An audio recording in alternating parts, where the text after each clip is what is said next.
Welcome, it's Mensah Oteh, and I'm really excited to be with you here today. I'm going to be talking about how you can begin your journey and start looking at options and ways to achieve your financial dreams and goals. My theme, particularly today, will be how you achieve financial freedom.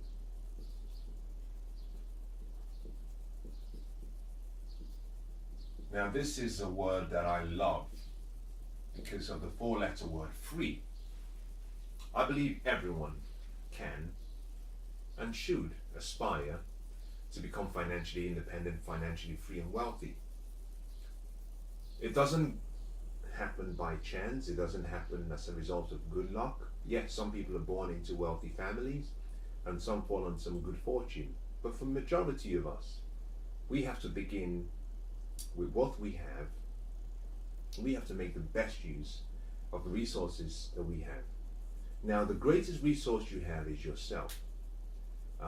Most people are waiting for an opportunity to acquire money, and in many cases, it's not an unavailability of resources, in this case, money. It's really a lack of resourcefulness, which deals with the inability for the individual to see the potential they have and the opportunities around them.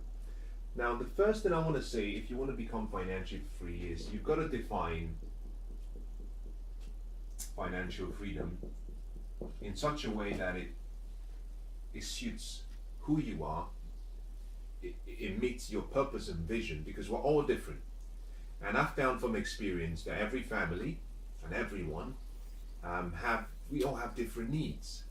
You know, some families can afford to live on £1,000 per month, and for some others, £1,000 per day is not enough.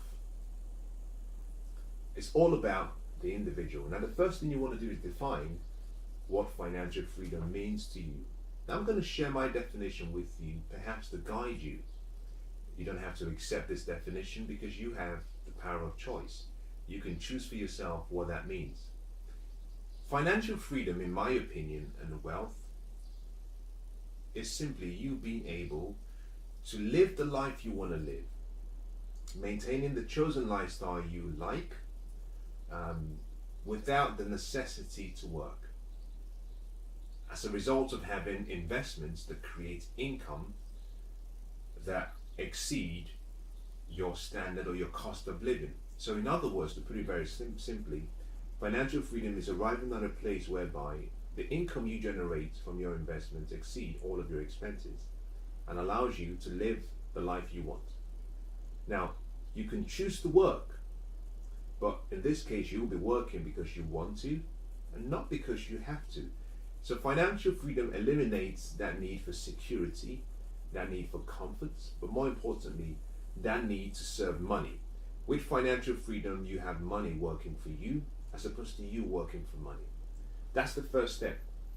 Define it. Now, the second step, it's quantify it.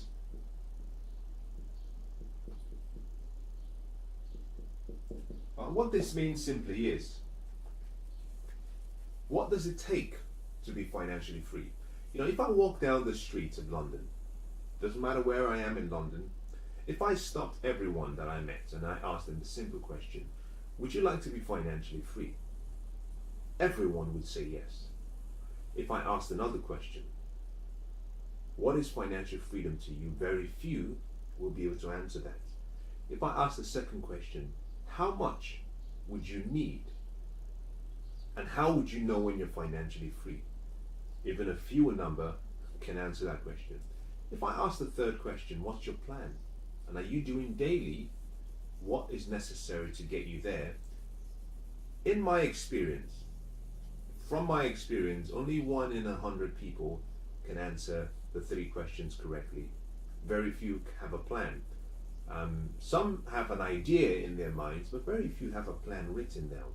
Now, if you want to be financially free, you need to have it written down. And with the second option, you want to quantify what that means.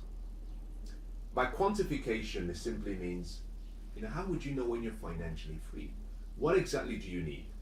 Now, let me give you a clue as to how to do this. All of us have what we call expenses.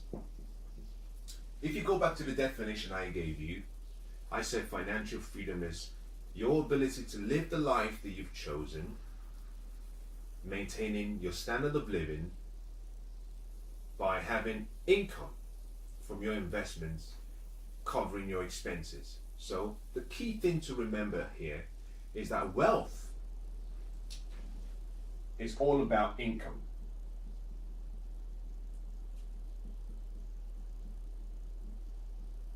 Wealth is not money. Wealth is not net worth. Wealth is only about income and primarily cash flow. By quantifying it, what we do first of all is recognize that if you want to be free, then it means that your expenses must be less than your income. This is the key here. The fundamental key to creating a free lifestyle, both in time and money, is to recognize that you must live below your means. Now, let me qualify that. By living below your means, what I mean by that is you must spend less than you earn. It's really that simple. If you want to create wealth, you have to spend less than you earn. Now, let me give you a formula before I move forward. There's a formula for poverty and there's a formula for wealth. With poverty, poor people earn. Once they've earned, they spend. Once they spend, they save. This is a formula for poverty. So if you're following this formula, you've got to change it, and you've got to change it really quickly. Wealth, on the other hand, the wealthy people earn is the same amount of money. The first thing they do is they invest. Number one, they must invest first. The next thing they do is they spend, and if they have any surplus, they save. But they save passively with the intention of reinvesting. This is passive. The poor save actively with no intention really of investing. Therein lies the difference. If you want to be financially free, you've got to spend less than you earn so you can invest the rest. So quantify financial freedom in your way so that you make the game. You want to make this journey winnable. Now, I said that your expenses must be less than your income. So to make it simple, this is what you do. You look at your expenses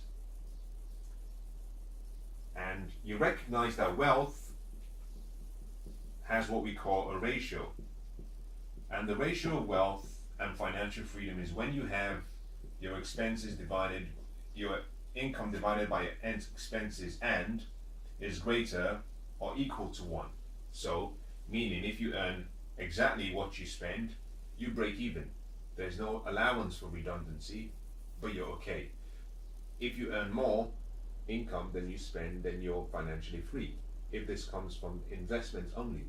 So the first thing you do here is you say, if I have to maintain just the income necessary to cover my expenses, then let's assume in this case, to make it practical, let's say that your expenses every month is £1,000. Let's just use that example. So per month, so every year this is £12,000. Therefore, you need an investment that pays you £12,000. Now, to get an investment that pays you £12,000, what you do is you say, if I were to find an investment capital that I invested, and that investment capital paid me an income every year that was £12,000, what would that capital amount need to be? The simple way of doing this is say, okay, let's assume that this investment pays you a 10% return. So what you do is you divide this £12,000 by 10%,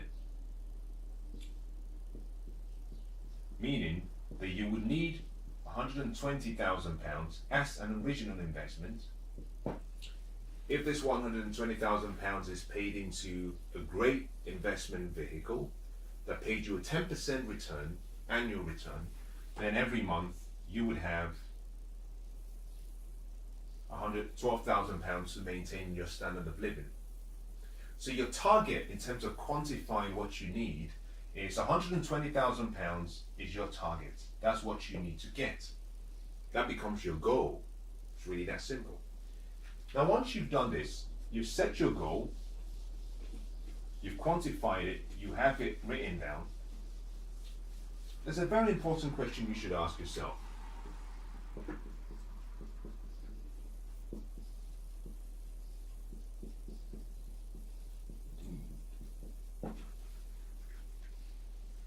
Why don't I have it? See, if you're not financially free, there's a reason. There's a reason. And I've found from my experience that wealthy people have wealth and poor people lack wealth as a result of one word.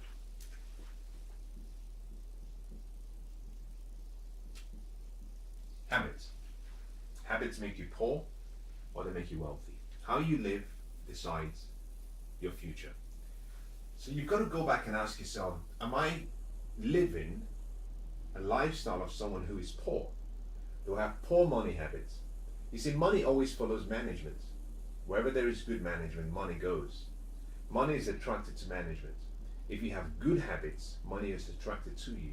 So one of the things you must do is, the reason you want to find out why you don't have it is this would indicate whether it's is it a wisdom problem? Is there, you lacking in financial education? Do you need to get educated? Do you have habits that are poor?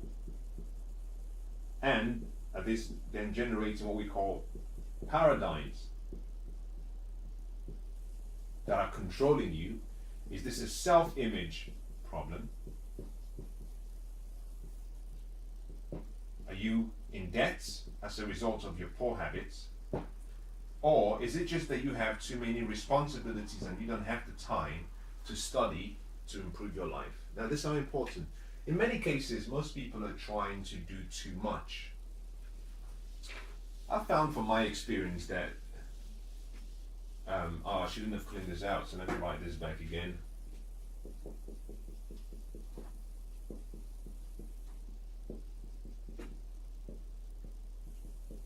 I found from my experience that most people are trying to do too much. I think life is very simple. There are 3 parts of a coin.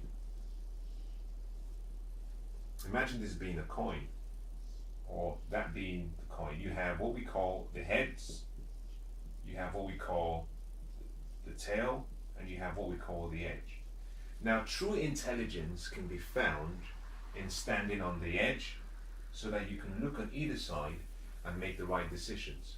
It was Scott Fitzgerald who said that the sign of first-rate intelligence is the ability to hold 2 opposing ideas in the mind at the same time and still retain the ability to function. Now, why do I bring this up? Now, the reason I bring this up is simply because one of the things you must ask yourself is, what am I doing well? 3 questions. What am I doing?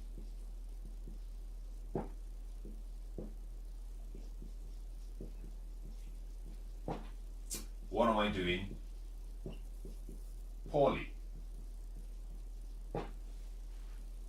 This is so basic, so simple. What am I doing is the beginning, because that just identifies what you're doing. The first question after that first original question, this should be number 2, but let's just keep it that way. Once you've asked yourself, what am I doing? That sets the scene in the foundation. Okay, now what am I doing well? You want to identify what you're doing well. Now, what you're doing well could be that you have a good job and you're a good earner. It could be that you work hard, you're a really hard worker, you're able to come up with great solutions, you come up with great ideas, you have great bonuses and tips, you have good commissions. That's great, you have an advantage. What am I doing poorly? It could be that you spend too much. It means that you have actually a lot of instant gratification. You cannot delay gratification, so as soon as you see something you buy, meaning you have poor habits. You've identified what you do well, you've identified what you do poorly.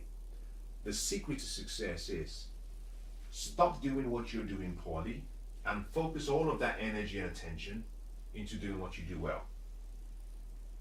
Correct the mistake. That in itself makes the whole difference. Now, once you've done this, one of the things you have to do next is ask yourself, where am I?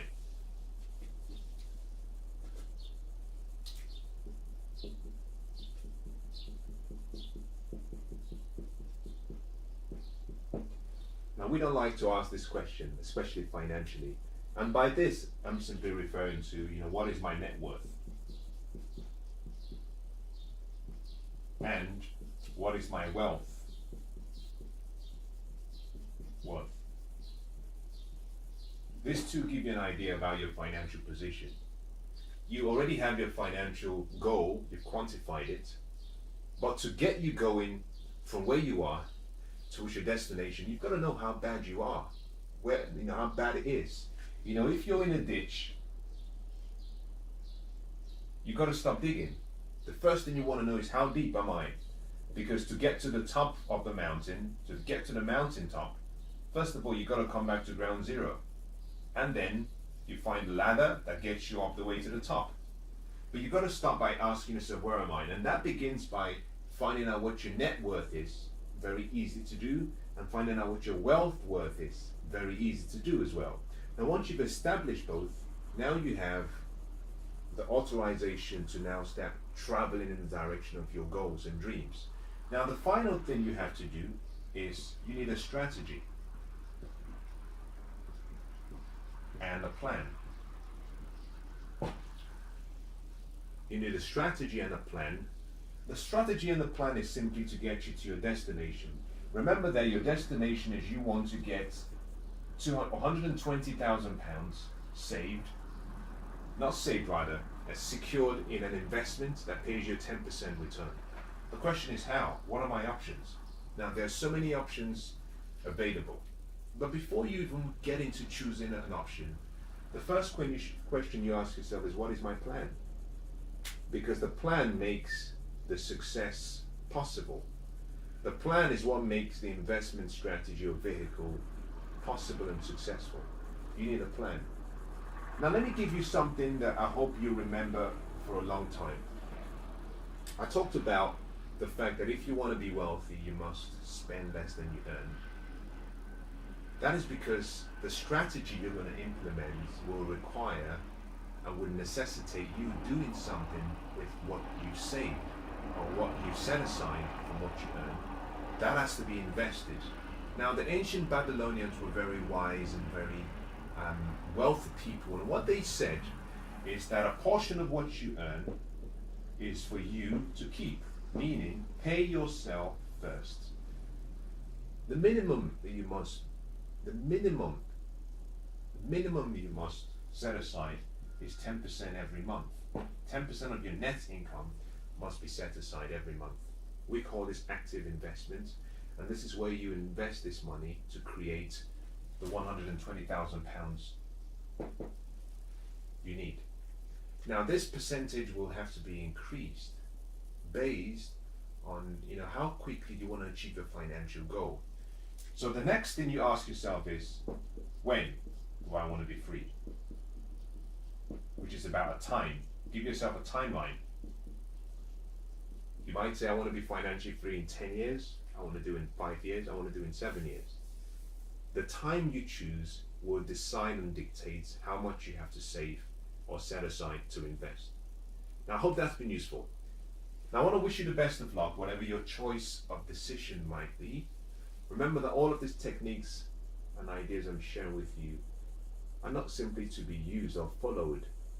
What I want you to do is just let the information sit in your mind for a day or two, and then ask yourself the question, what do I really want? And if any of these ideas will help you move towards what you want, then I want you to use it. If you don't feel that the ideas are of any value to you at this point in your life, by all means, you have my permission to discard it. But whatever happens, don't be a follower. Don't just accept what people give you. Sit down and think for yourself and make a decision based on the future that you see in your mind and based on the person that you know you are within. God bless.